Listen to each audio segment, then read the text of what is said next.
Hey everyone, Meteorologist here in Tuttle once again doing live weather updates here for southeast Oklahoma. I've been watching the storms down there for a while. They've had a few tornado warnings off and on. There was a brief confirmation of one, I think about 45 minutes ago. Didn't do any damage. And then now we've had a few more that actually looks more intense on radar and actually should be a little easier to track and keep tabs on. So we're going to start to cover those here, at least for a little while. We'll see how they manage to hold together and if they end up doing any damage down there. So we're going to continue our live streaming coverage for southeastern Oklahoma. Kind of gave you the big picture first off across the state. I want to show you what we're looking at right now.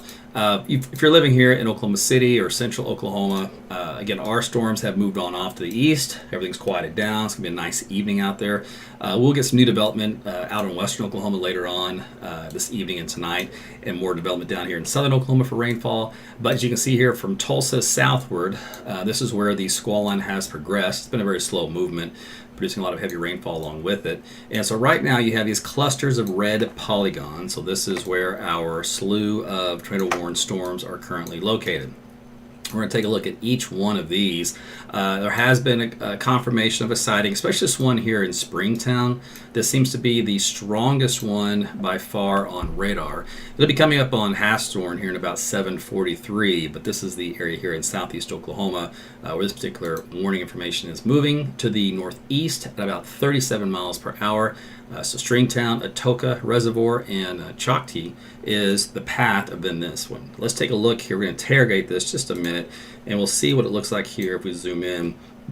So this is Stringtown here on this part of the map here to the southwest, part of your picture, and so up north and east is where this particular location of this tornado warned storm is going to be. So when we zoom in and we take off the data just to show you what's underneath, you can see a lot of the stuff, and a lot of times you don't always get tornado coverage here in southeast Oklahoma is because there's a lot of trees, a lot of hills, and not much in the way of population. And so when this happens, kind of like right now, you have a tornado that's over basically just a bunch of trees and a little forest region, and that's it.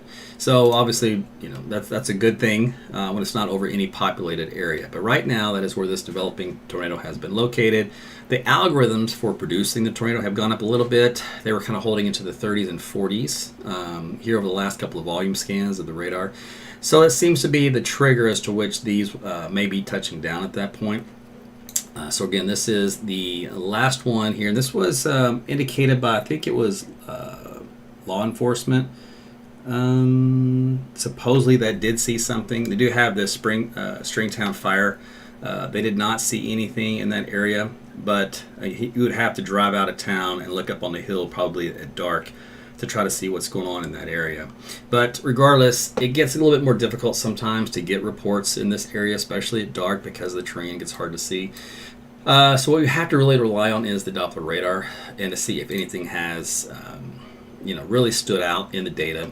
And as far as this particular area, there's another thing I was kind of watching. Strong rotation tracks have not happened. The cross correlation coefficient, which shows us tornado debris, has not quite happened.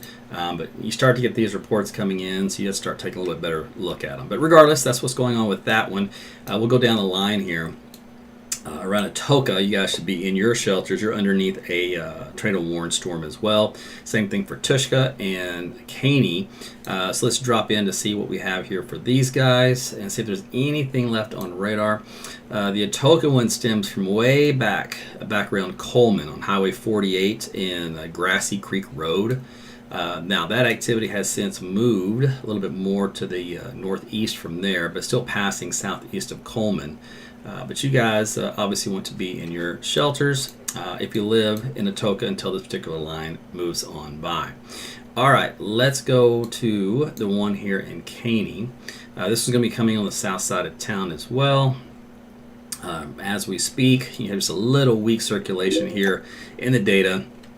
Nothing, again, too strong. All these have been very, very weak oriented that I've seen at this point in time. Let's see here. So the one that is through the Atoka areas on the northeast side of town, again, very weak. Nothing too crazy in the data.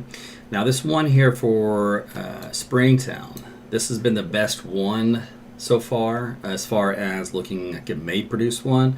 The probability of a tornado has gone up to 72%. It was just at 30% a moment ago, so that's a big jump. So that's usually the algorithms that are indicating that something is changing in the environment for the storm that may end up leading to a significant tornado touchdown if one hasn't occurred already. If you do look at the data, there is an indication of a good strong circulation couplet here, and as long as this isn't side lobe contamination, you might have one down around here, also forming in this area. Yes, you can sometimes have two tornadoes in the vicinity rotating around the parent mesocyclone. But regardless, I would think that this probably the primary one. It's right along US 69 and Chalky Mountain Road. And we can again see that's over some a lot of trees. There looks like a farmhouse here on the north end of that intersection. So there are a couple little buildings here. Whether or not it's a farmhouse or just like a little depot storage for some of this right here. And it looks like a little house. There's our three little houses right here. So hopefully those folks are in taking shelter.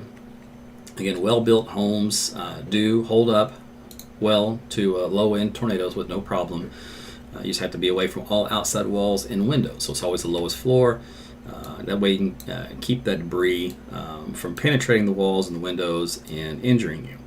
Okay, so that's it. That's the big picture. We do have some other development of storms down here, west of Durant, back down into North Texas. Again, none of those are just kind of new, bubbling up.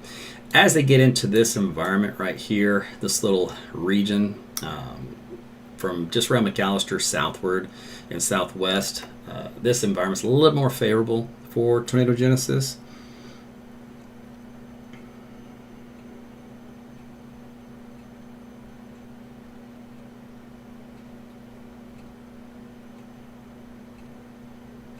All right, so it was Springtown Emergency Management that had reported that tornado a few moments ago.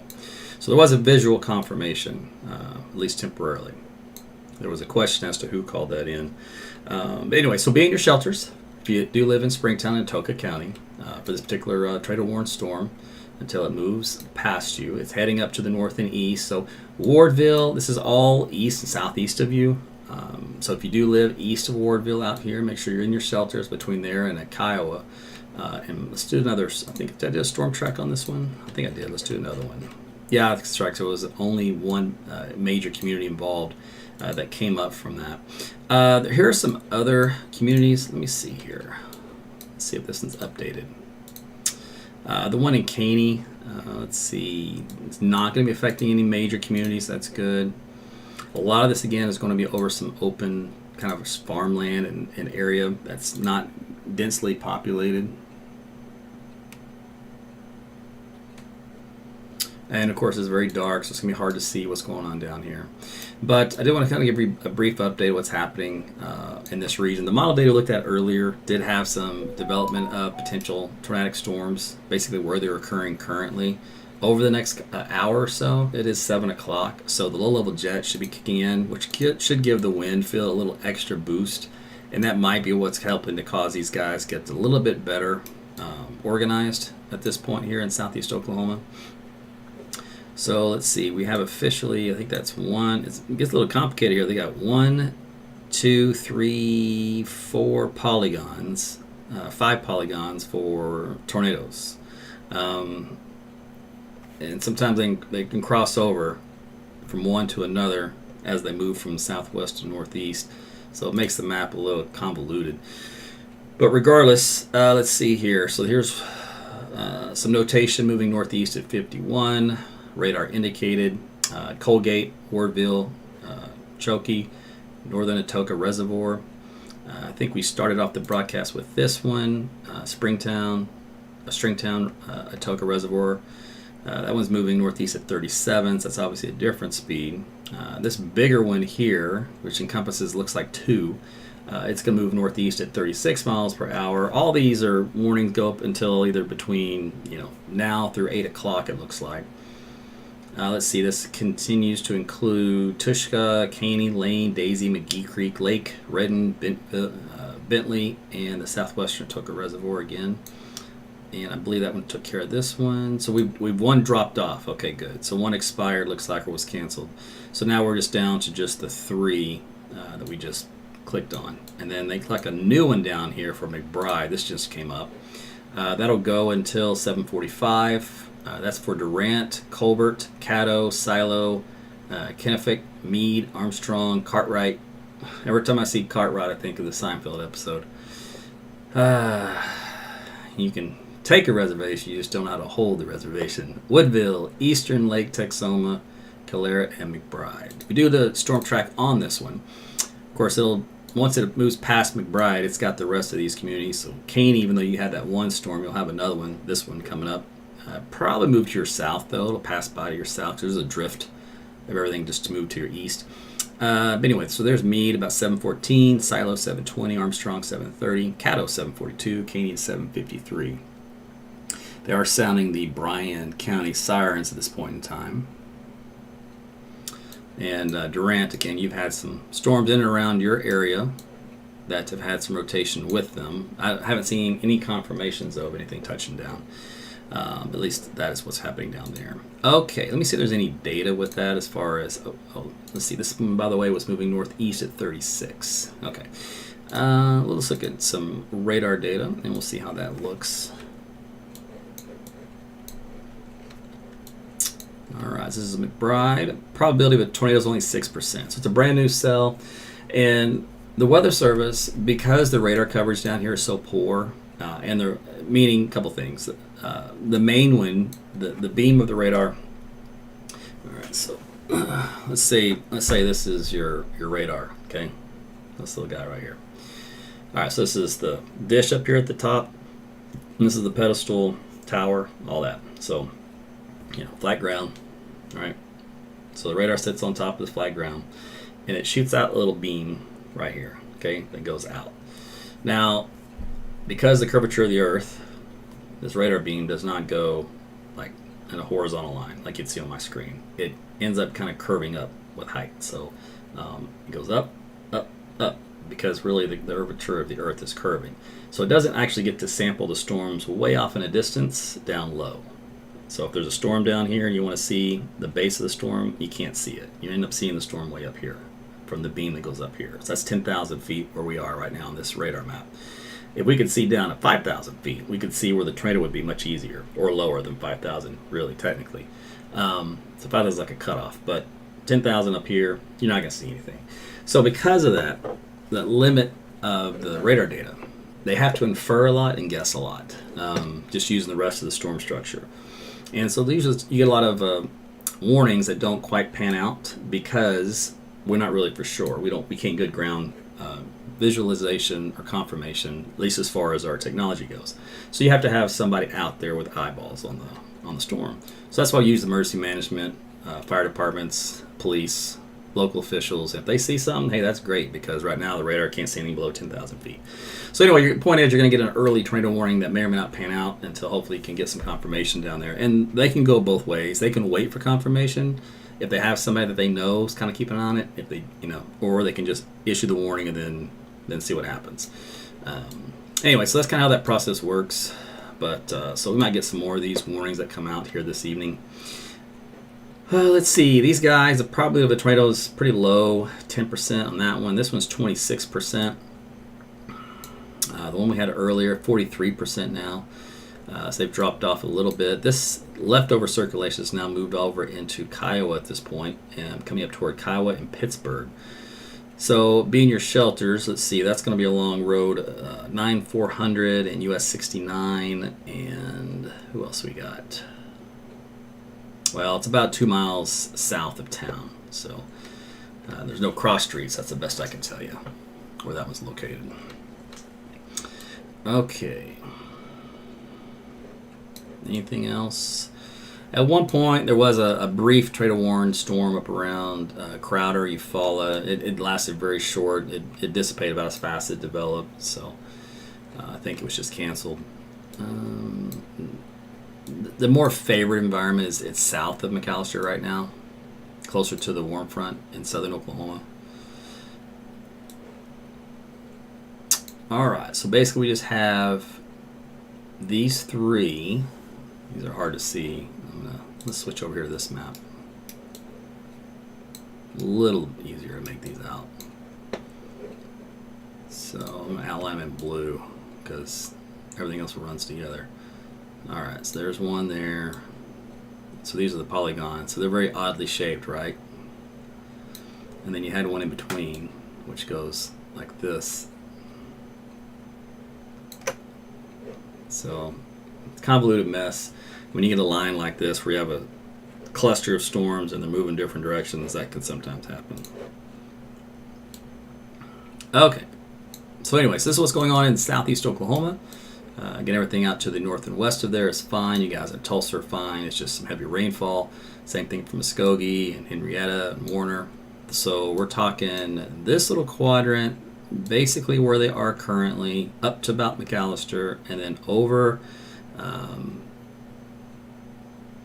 about like so. All right. So that's going to be your action spot here for the rest of this evening. The warm front, I believe, was about something like this coming in. So the best instability for tornadoes, etc., would be along and near this warm front, wherever it ends up coming stationary.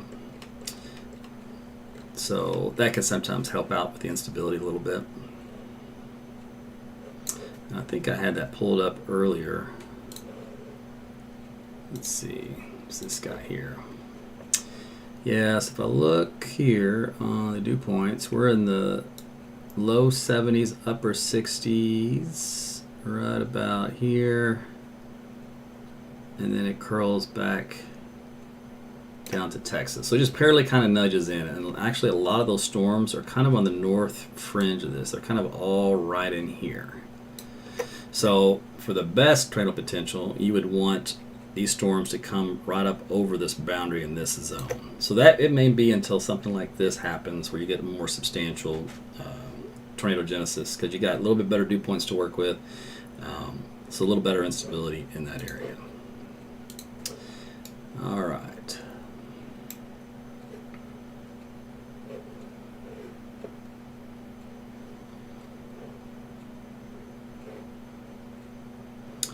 So I'll just see real quick a couple of these other radar views, see if anything stands out at me.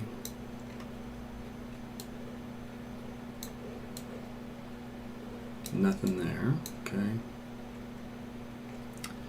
There's some power outages reported in Boggy Depot State Park, west of Atoka.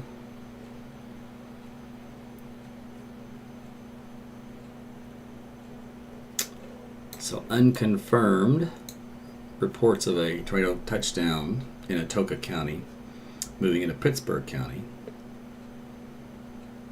east of Tuska and west of Durant.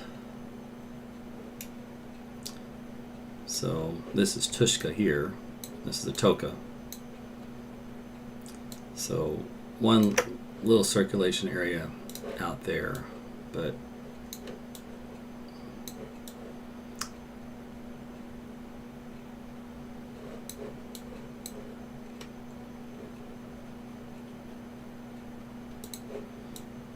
alright, there's actually a couple of storm chasers down here in this area.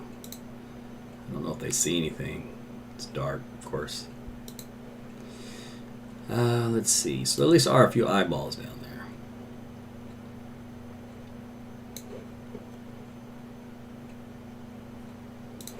Look at some of these other views.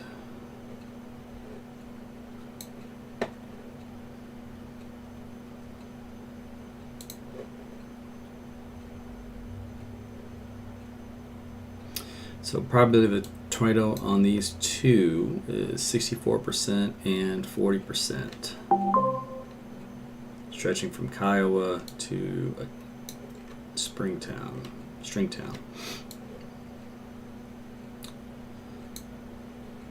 Alright, and this one coming into Durant, still not well formed.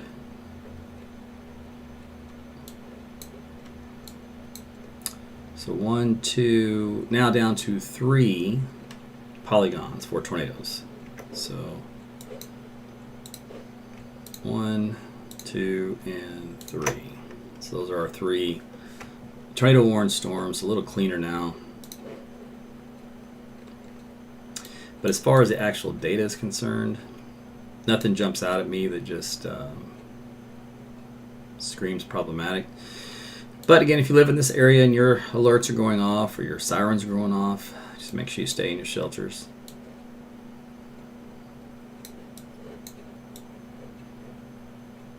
But as of right now, nothing stands out as being anything too concerning in the radar data.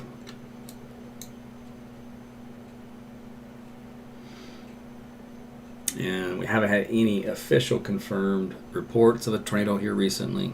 We had the unconfirmed mention a little while back, and that was about it. But that is the only area right now in town for the state, and should be for the next hour or so. And we'll see if anything kind of develops quickly or changes. Let's see. Looks like the Storm Prediction Center has just put out a new mesoscale discussion. That's this blue thing just popped up, so we'll go read that. And then let me look at the wind field in Tulsa. So the wind field, get rid of that.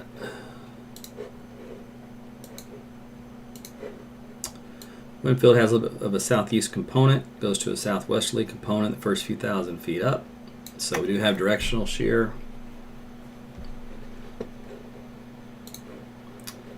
Let me see what we have for eastern Oklahoma, western Arkansas.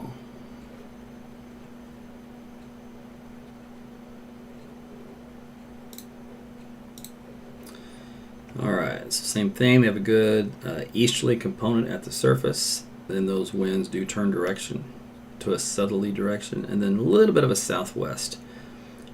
So they have a little bit more turning at the lower levels than they do at the mid levels, like what Tulsa had. Let me see what Dallas looks like.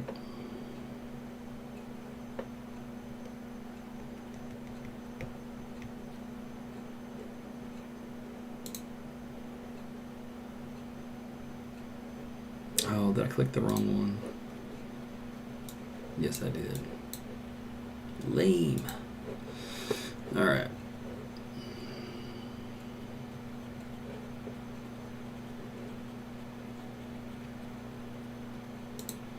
Okay, this one also is a southeast wind, turns into a southwesterly wind.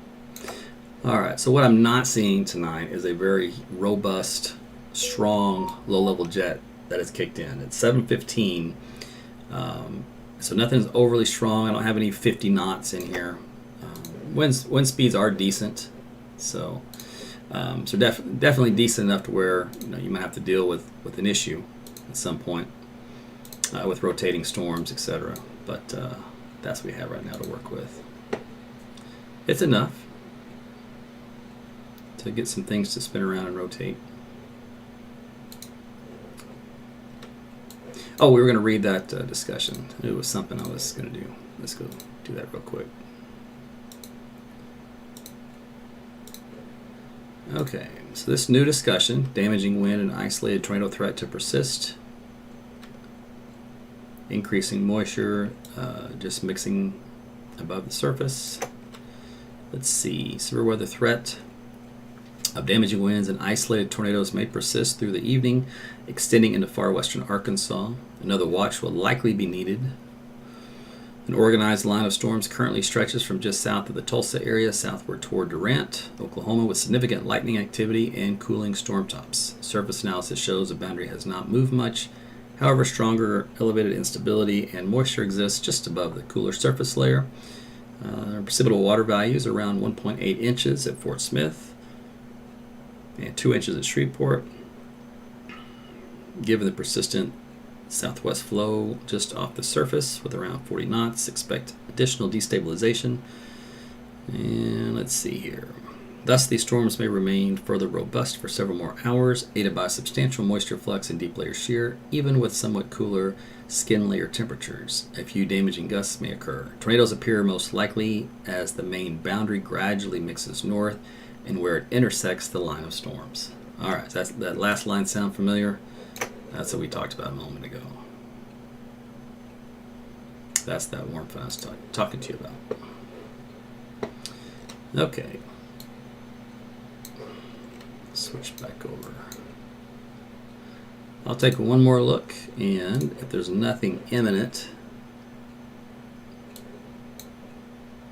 of a significant change, I'll probably sign off again. Just kind of watch things in the background, and may need to wait for either some significant confirmation from emergency management crews in the field and or a very strong radar image that's you just can't ignore, because we may end up getting a few more of these little warnings like we've had so far that really don't pan out to anything. But again, keep my weather app handy because it'll alert you if you do have a twisting storm approaching, and it will at least give you the heads up that you do have a storm that's rotating and to seek shelter.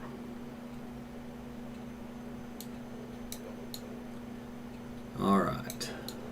Even our algorithms that had those higher probabilities of a tornado prediction, they've dropped now. That's 29%. That's the highest one.